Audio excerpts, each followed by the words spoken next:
This is a Defocus Media production. Audio Jungle. What's up, everyone? It's your favorite optometrist, Dr. Darryl Glover. And I'm Dr. Jennifer Lyerly, resident optometry nerd. And welcome to Defocus Media, optometry's #1 podcast, where we discuss the hottest topics, latest technology, eyewear, practice management, and more. So sit back, relax, and defocus.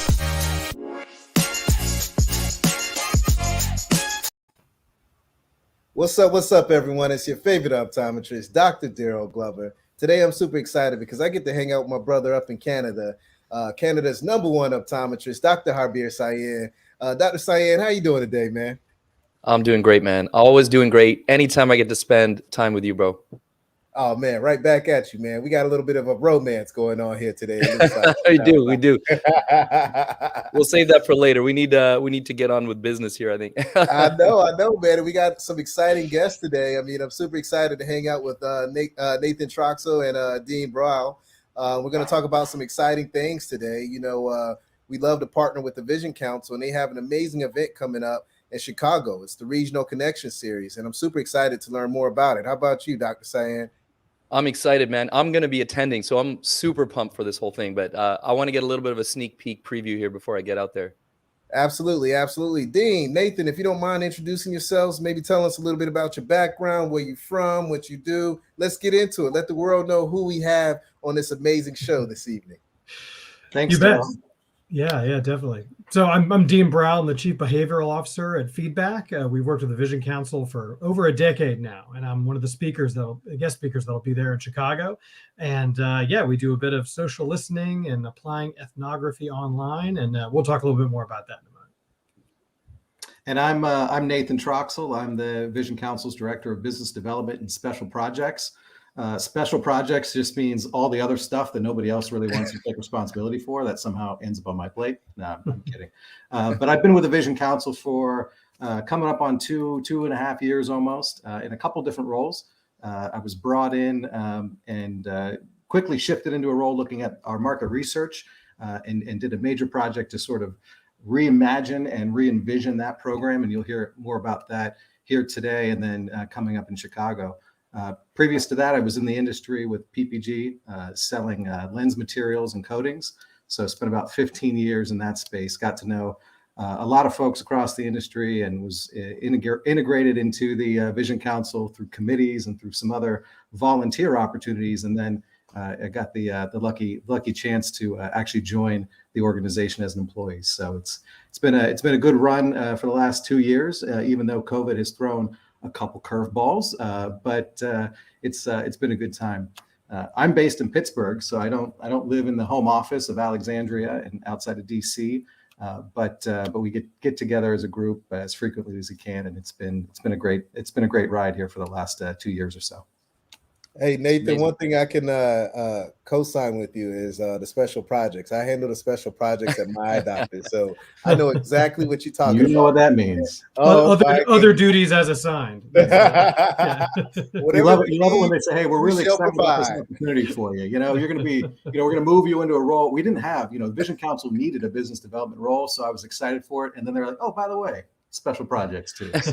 But it's exciting. It's great. The organization is just going through just some great changes as we're sort of adapting to everything that we've all had to adapt to. Obviously, we know what happened with COVID and the loss of some trade shows. So we're excited to do some things differently. And this Regional Connection Series event is going to be one of those things. Yeah, man. Getting back in person this year especially has been one of the most amazing feelings, like in New York, reconnecting with everyone, and any opportunity now for me to get in person, especially in a city like Chicago, I'm ready to go. I'm ready to meet people. As Darryl says, shake hands and kiss babies. I'm all over that. I'll be there any day I can. But first, before we get into it, Nathan, I just want to say I'm sorry about the Pittsburgh Penguins.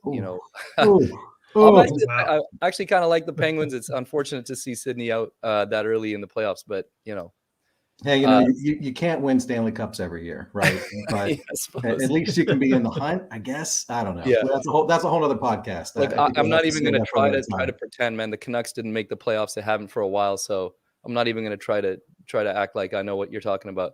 But why don't we talk about Chicago? Again, I'm super excited to go, but we want everyone else to know, everyone who's tuning in, who's listening, watching, we want them to know what's going on in Chicago. Why Chicago, and what's happening out there, Nate? Yeah, so the Vision Council, we're going on the road. We are headed off to Chicago next month on Wednesday, June 15th at the Drake Hotel for our first Regional Connection Series event. So really, we're looking to, throughout the year, head to a couple different cities to sort of bring together members of the industry, our friends, our members, our partners, really bring them together for engaging content, for outstanding speakers, bringing back some of that networking that we used to do in person, trying to bring that back and maybe a little bit of a smaller, more intimate scale, so that we can connect and bring the industry together like the Vision Council has done for so long. So Chicago is going to be our first event, and we're really looking forward to it.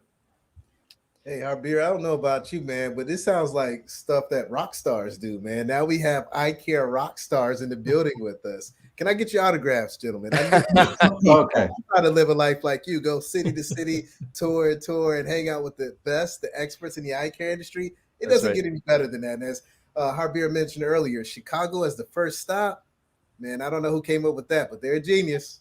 Yeah, I know it sound like you're going on a road tour here, right? I want to see. Do you guys have like a big bus that's got Vision Council like label on the side? And No. See, we go in the all black bus, so nobody knows we're coming. Well, I need to know, pulling the big trailer behind us of who knows what's inside. That's just my pyro. Good time.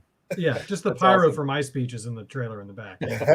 I don't know though. You talk about us being the rock stars, but Darryl, I would be remiss if I didn't say congratulations on the Presidential Medal. Oh man, I mean, that is an incredible accomplishment. You and Dr. Ramsey got to be honored in that way. Just that's awesome, and to do it with friends and family, like there in person, that's incredible, man. So man, it was a beautiful occasion. It's a great award, but I got to give credit to my entire team.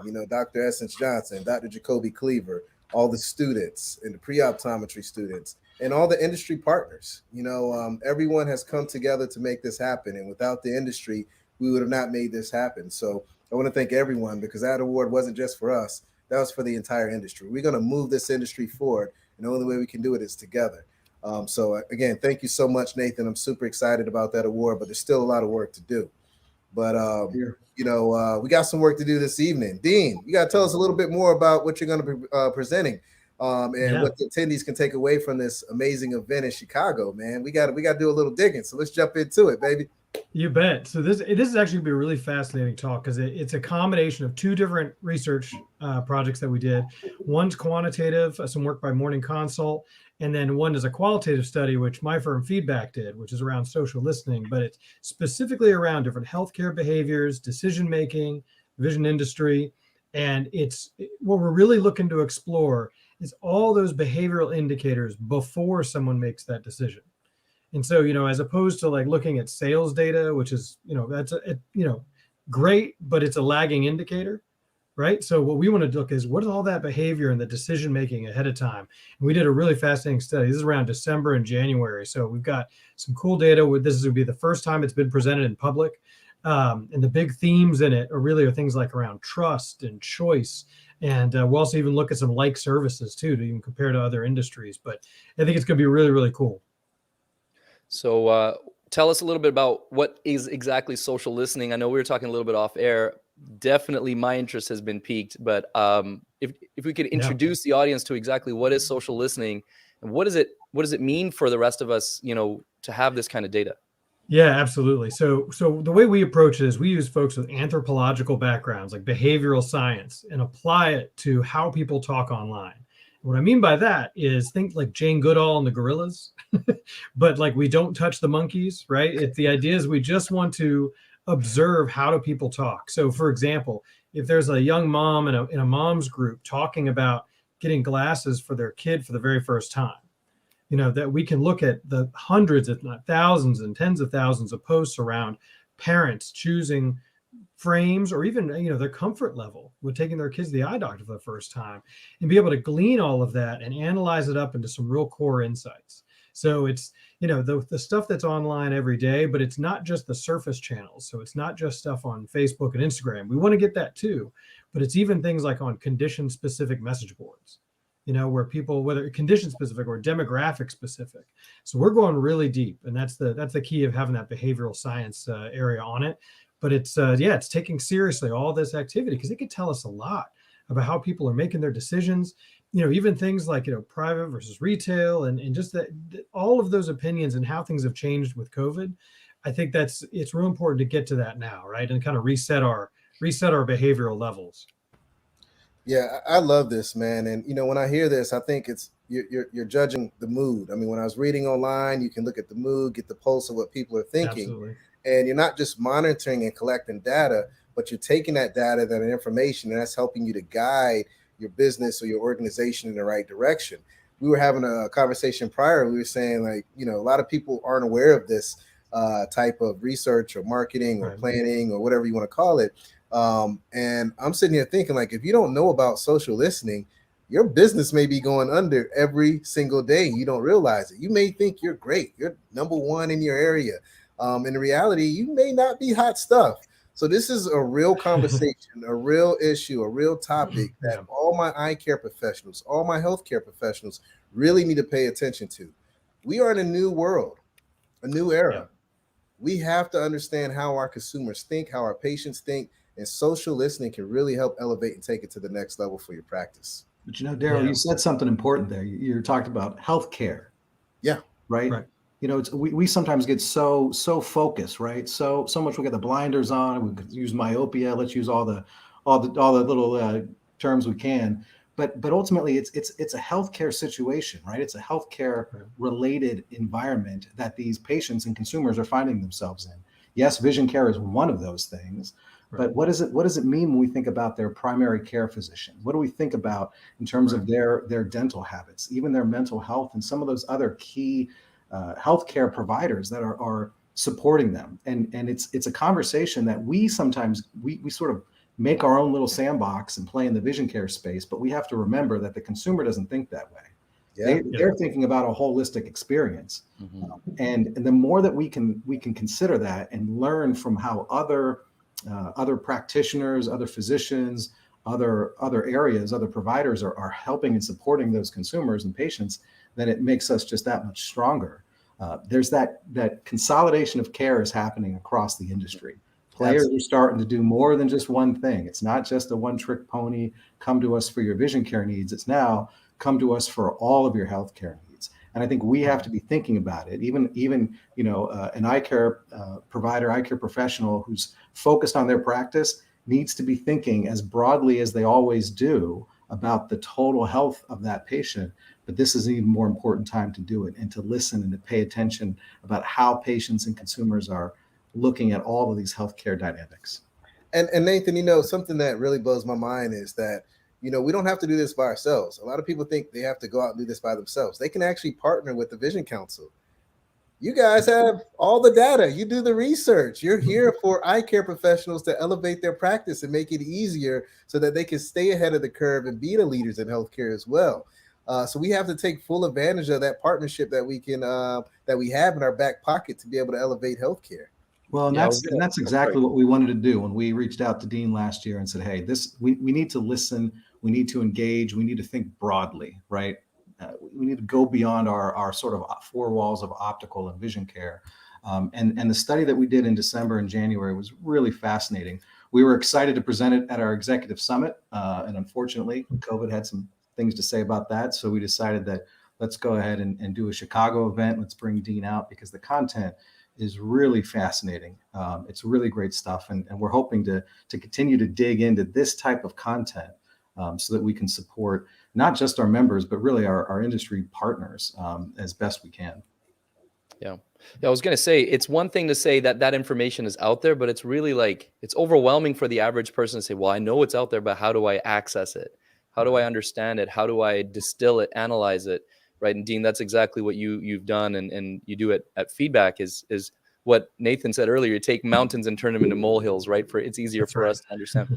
So I think that's really valuable. And for people in the eye care industry to know that they can come to the Vision Council for that, for those resources, I think is really powerful. Absolutely. So Dean, you've written a book. Yes, I think I always find that like one of the most impressive things to me is like when I meet a published author, because I hear that like writing a book is like one of the hardest things that anyone can do. You can either confirm or deny that, but you've written a book. Don't you forget about Generation X. That's so right. Tell us a little bit about why you wrote the book and what the optical industry can glean or learn from the insights in this book.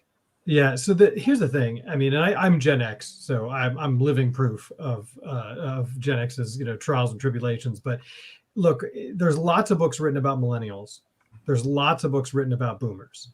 But ironically, that gap there, with not talking about Gen X, is deadly for healthcare.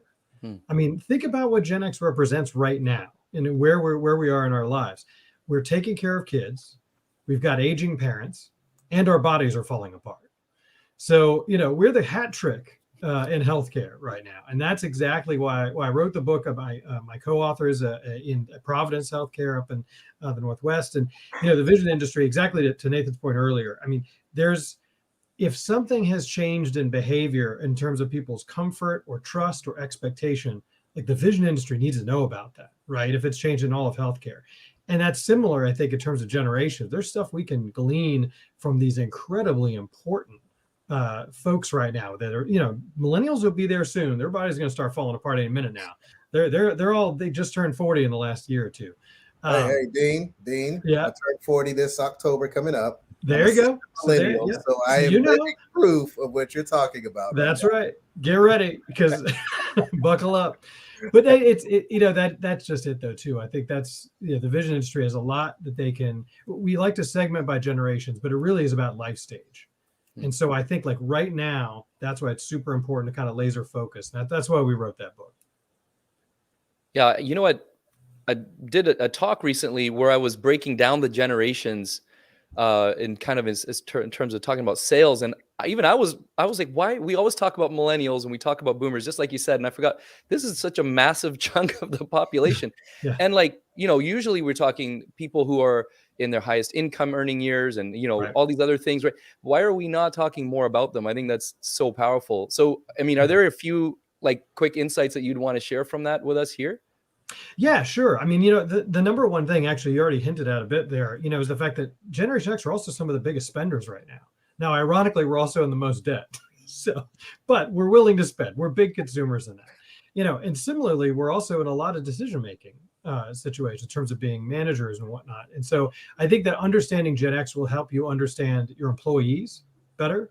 It'll help you understand management better, but it'll also help you understand your consumers a lot better. And I think, as we think about getting to know them, we talk about a lot about this with the Vision Council. There's the vision industry is a broad one, right? I mean, you've got stuff that's very specifically, geared towards older generations. Well, now that Gen X is making those decisions, understanding where they're at in their comfort level with going to the doc and taking their parents to the doc, that's going to tell you a lot about what they're going to be like as aging consumers too.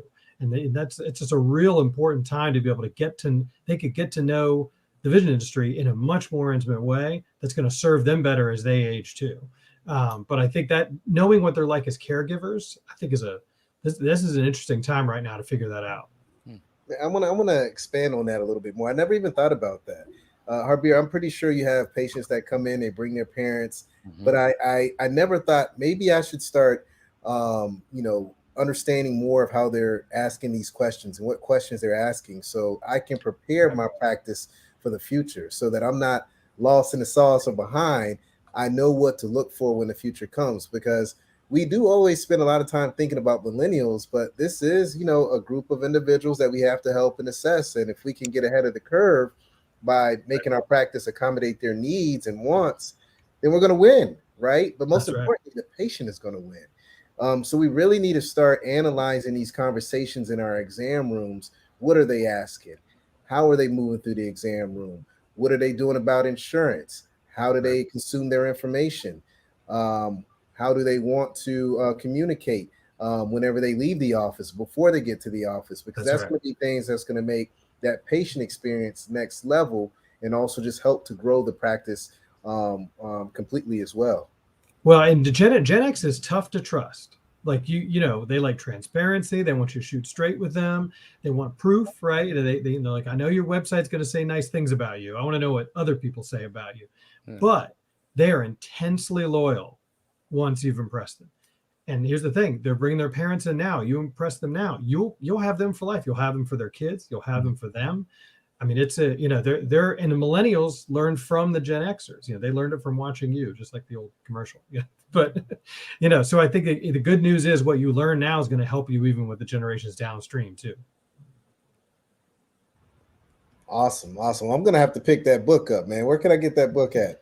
You can get on Amazon. You can Google my goofy name or just look up, don't you forget about Gen X. And also, if you're into 80s music, there's a playlist by the same name on Spotify and on Apple Music. So did you create our audience? We know our audience. That's good. Well, if you know your audience, shouldn't it be on like MySpace or something? Yeah, that's right. You can find it on AOL. That's right. Give me your screen name and your instant. Oh man, taking me back, way back. I remember MySpace. My name on MySpace was Pretty D. That was when I was young, ripping and running, having a good time, man. It was before this young man came into the picture, right? Man? Yeah. Before I started dating his mama, and then we had some babies. But now Dr. Darryl Glover, so we had to change that a little bit. That's right. Is that Sonic the Hedgehog? Is that who just rolled in there? That is who rolled in. Yeah, And, right. Let me tell you, I've been using Sonic to my advantage. When this young man is moving too slow, I say, you need to put your Sonic feet on, so then we can speed up time. There you go. I like that. That's awesome. Good. That's good. So Nate, I want to know about the Vision Council's new research program that was just announced. I'm like, you know, all the things that Dean's talking about and all the things that I read about this research program, I'm kind of nerdy about all this data and all this kind of stuff. So I want to learn more. And I know there's other people out there like that too. So tell us more about this. What's different about this program? What's valuable about it? You know, why should people be looking into it? Yeah, I mean, this is incredibly exciting because it's been over a year and a half in the making. So at the beginning of May, we announced the new Insights Research Program. The name is maybe not the most creative, but as we looked at a couple different things of what to call it, we said, you know what? We know we need to strive to provide insights. That's been one of the pieces of feedback that we've received is it's one thing to give me data. It's one thing to give me a chart. Can you help us understand what this research means, what it's telling us? And so that's one of the things that we are going to strive to do as we pull together an entirely new portfolio of reports. They're all created from new data collection practices. We've updated all of our methodologies and really trying to keep that laser focus on how can we bring better and more relevant insights to our members and to our industry partners. Like I said, it was an evaluation of what we had been doing. The previous Vision Watch program had been in place for almost 20 years, pushing 2 decades, and it had changed. It had grown along the time, but it was time for us to make that decision of, well, do we just update this? Do we just renovate, or do we tear down and build new? And with all the advancements in technology, when it comes to market research and to data analytics and predictive analytics, we just realized that it was time to start fresh, taking the learnings that we had and building an entirely new program. So we overhauled our technology, we put in a modern analytics platform, and we've really thought strategically, both short-term and long-term, about the way the program can be built and the way the program can support our members. We know that market research is continually rated as one of the top Vision Council member benefits every year. And so knowing how important that information is, it's critical, right, to our members' businesses. They're making business decisions based on that. So we spent the last year and a half really expanding our team, investing in technology, and developing this entirely new portfolio of research products. Yeah, again, that's amazing that the Vision Council took the time, invested in that to revamp it or entirely build it up again using all the new technology that's available. And I can imagine how valuable that information is. And now, is that something that's going to be part of the event in Chicago? And how are you going to be, or how is that going to be presented exactly? Yeah, absolutely. So my colleague, Elise Henkel, she's the Vision Council's Director of Research, Data, and Analytics. She's going to be providing an in-depth overview of the program. So really giving a behind-the-scenes look at what makes up the Insights program. We just sort of routed off a name, but it's really made up of 5 categories of reports that are all distinctly different, but yet integrated together to be able to provide really the best and most robust market data that we can. So Elise is going to be providing a first look at one of those types of reports. It's what we call our focused insights reports. Those are basically in-depth special interest reports on different topics. The first report that we will be introducing at Chicago will be really looking at consumer decision-making process as it relates to eye exams and vision care products and services. So we'll go into more detail on that topic.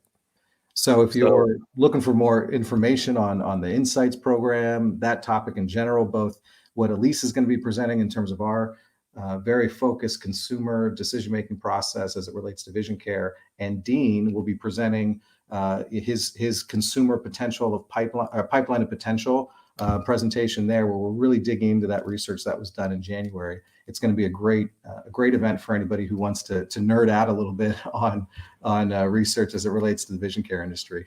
Well, I was going to ask you to drop a few nuggets right now, but I guess that would probably ruin it for the people who are. I'll let if you're a nerd like me and you want the data, just attend in Chicago and you'll get all of it. You'll get your fill. And if you're a nerd, we use this almost like it's derogatory, but it's sort of a badge of honor, right? Yeah. If you're interested in it, we want to hear about it, right? I think that's one of the most important things is that, we are a trade association representing members across the industry, and we can only represent your needs and your businesses if we know what you need. Sometimes we hear very loudly and clearly, and we can't do it, and other times we just don't hear it, so we don't even know to do it. So this is one of those great opportunities where we've got a brand new program.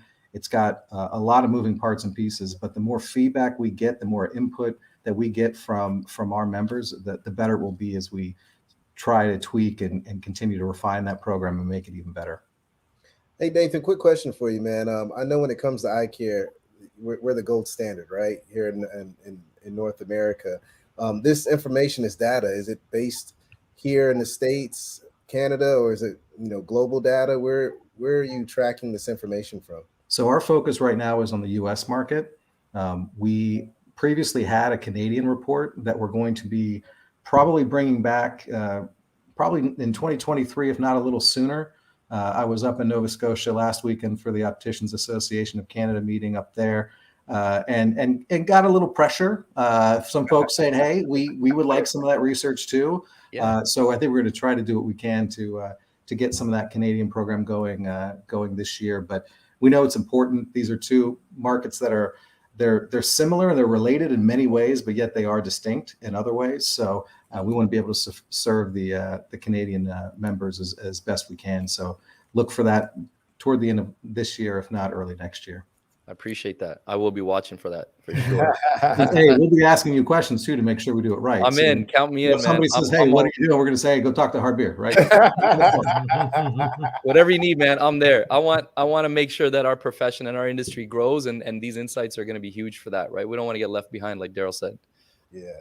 Hey, Dean, question for you as well. With you doing all this social listening and the master of this, when it comes to eye care, are you hearing common themes around the world, or these markets, are they completely different in regards to some of the data that you're seeing out there? That's a great question. So this particular study that we did was definitely focused in, I'll say North America. It's primarily US, but it's funny, of course, with what we do, it's harder to, people don't pay attention to borders when they go on Instagram or, they go onto Reddit or whatever. So it does end up with definitely some Canadian thoughts there. I think there's definitely some similarities. I think actually this is to keep building on Nate's point earlier. It's interesting because it reflects, I think, where a lot of people are with healthcare in their country.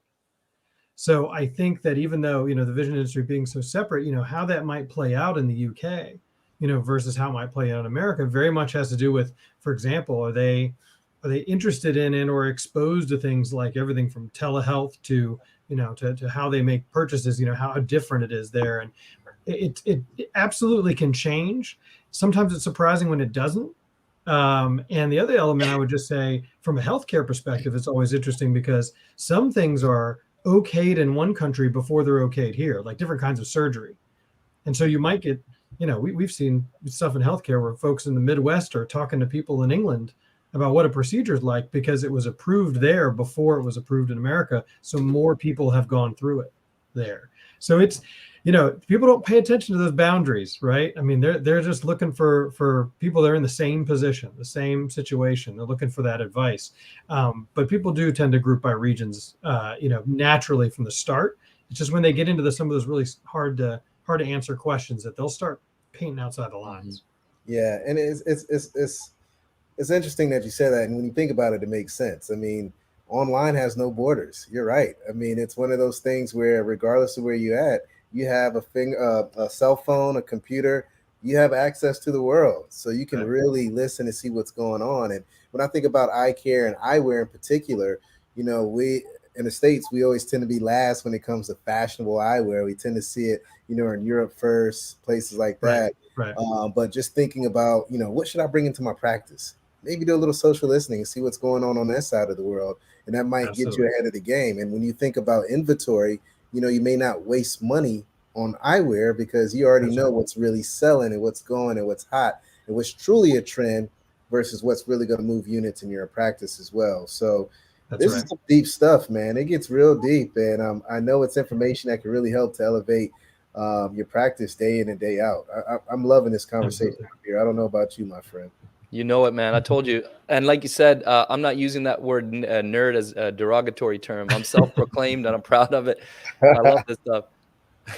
Well, we call it eye care. We call it opto nerds, and we love opto nerds, whatever it is. I'll take it. It's a badge of honor. I'll take it, man. If it means you're passionate about something, fine. I'd rather be passionate about it than not. So there you go. I'll be a nerd about something. I'm in. So I mean, we talk about some of the nerdy stuff that's going on, and obviously the main attraction is the event that's happening at the Drake Hotel, like you said. Like what else is happening? What other things can people look forward to there in Chicago that day? Yeah, so it's Wednesday, June 15th. Mark your calendar. Don't miss that date. So we will kick off the event with a complimentary lunch at noon. Honestly, how these events are. That's sort of a great way to break the ice, right? To connect with the other attendees, just reconnect with the folks maybe that or meet people that you don't. People talk about the desire to create authentic relationships, but sometimes you just got to put yourself out there. And something about breaking bread, having a little bit of wine, like it just brings people together. And so we'll do that to start. And then we'll jump into the afternoon session. And really it's going to be pretty rapid fire. We've condensed a lot into a short period of time. Ashley Mills, the Vision Council's CEO, she'll provide a welcome address. And then Elise will pick up with the insights research presentation. So really, again, sort of kicking off that with a focus of research. Then it's going to continue on. Next up will be a diversity, equity, and inclusion. We're calling it a fireside chat, but that feels wrong to me for June. I mean, I feel like it should be like a cabana or chat, or like out by the pool chat. But whatever, the summer equivalent of a fireside chat, and that's going to have Dr. Tony Byers.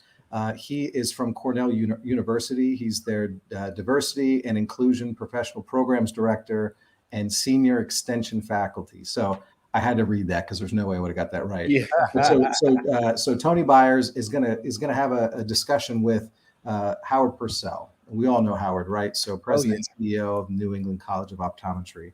They're really going to focus on that topic of diversity, equity, and inclusion. 2 years ago, we did a pretty expansive DEI survey across the industry. And found a lot of areas of opportunity and really have leaned into it. The Vision Council has a partnership with Cornell University.